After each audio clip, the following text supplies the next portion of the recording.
Om Sri Sai Ram, Om Sri Sai Nadhaya Namaha, Om Sri Sai Parabrahmane Namaha. Today we will continue the satsanga on the Saisatcharita Chapter 10. So far we talked about the 9 chapters, and today we will see what are the important things that were talked by the Hemad Panth in the chapter 10. In this chapter, there are so many miracles that Baba showed, and one of them Hemad Pant talks about is how a wooden plank he was able to tie with some rags and lie down on those or sit on the plank, and that's one of the leelas that he showed. And then Hemad Pant talks about the Niyat Gurus and Aniti Gurus. Like that, there were how Baba stayed in Shirdi and what was his date of birth kind of thing. Hemad Pant talks about that also. So many things in the chapter 10. So let's see a few of them.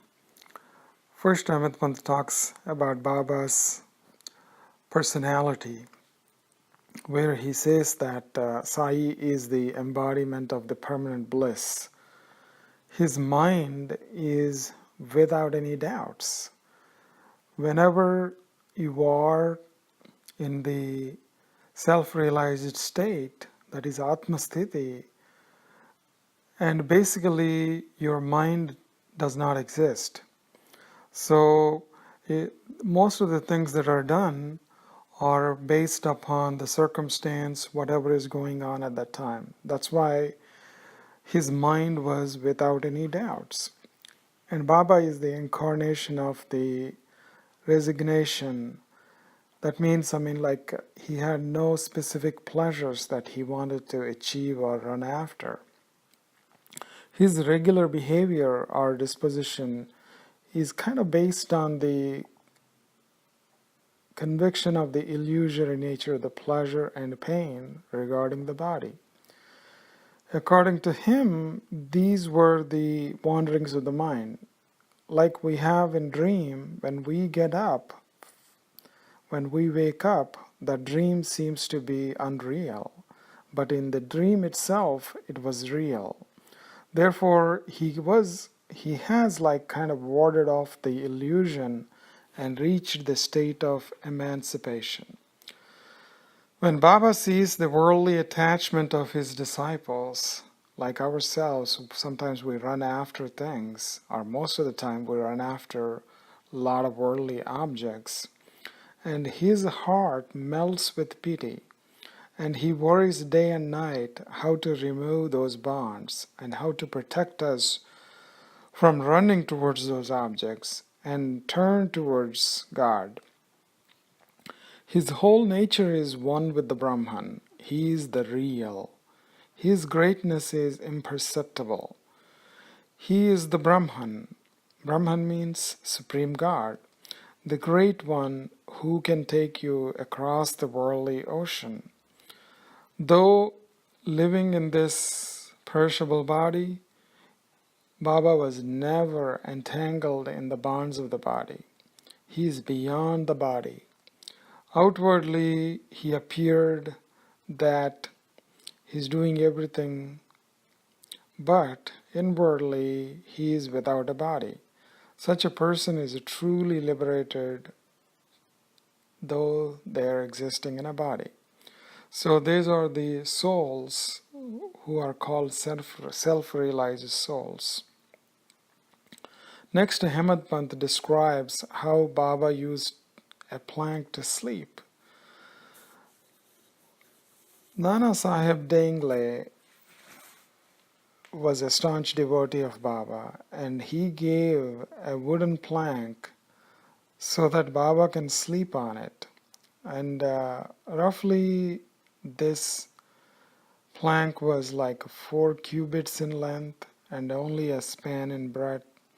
Instead of keeping the plank on the floor, Nana Sahib Dengle thought that Baba will keep that and then maybe put some sheets on it and then sleep on it.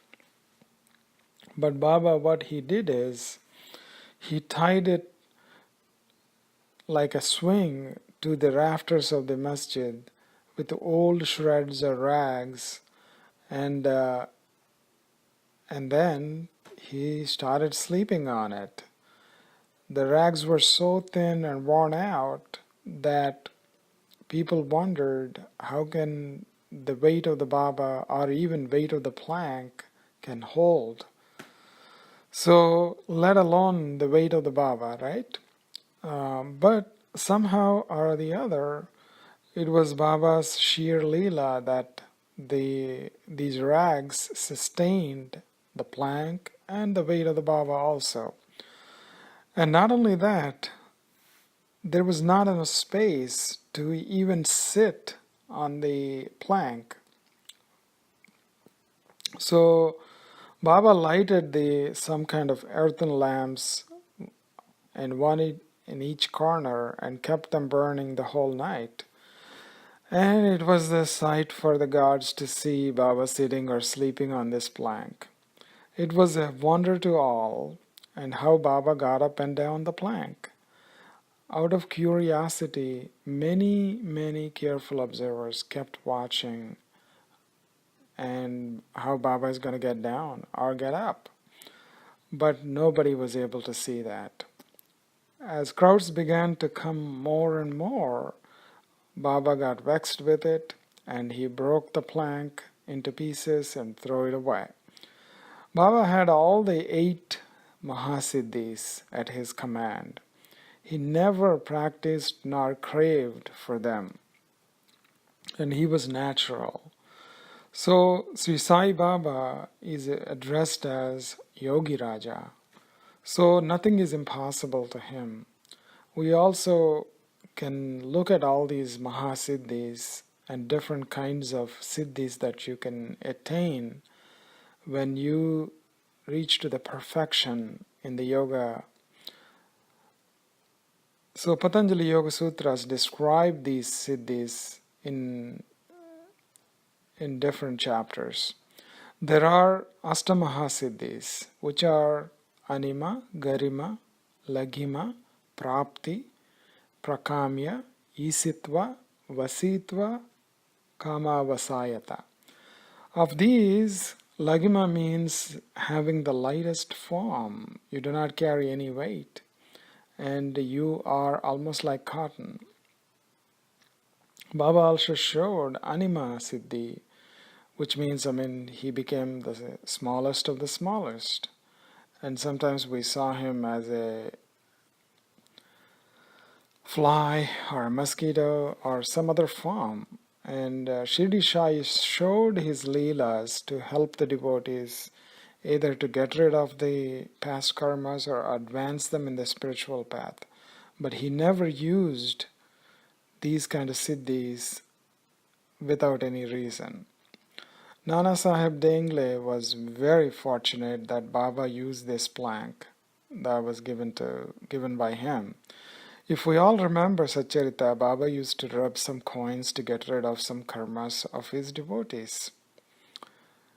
And he used to say, this is for Nana, this is for Shama, this is for Mahasapati. Like that, he used to rub some coins so that they can get rid of some of the karmas so they can advance in their path. In a similar way, Dengle was blessed that Baba was sleeping on this plank. This Leela could have helped Dengle by several ways. When Guru's feet can provide gnana, imagine the whole body being on the plank. Baba also put earthen lamps on 4 sides which eradicate ajnana. So the lamps kind of indicate gnana. Baba never talked about his birth or his parents. Satcharita writes that when he was 16 years old, he first came to Shirdi, and maybe he stayed for 3 years or so, and he reappeared as a 20-year-old. when he came back to Shirdi with a marriage procession. He stayed roughly 60 years until his Mahasamadhi. So they kind of estimated that he probably was born in 1838. But Baba took manifestation as Saguna Brahman, and he did not have any feeling of body, mind, birth, or death, that kind of thing. Hemad Pant writes that the gap between the Muslims and Hindus was widening at that time, and one of the Baba's missions was to fill this gap. And he always said, the Ram that Hindus worship and Rahim that Muslims believe as God are one and the same.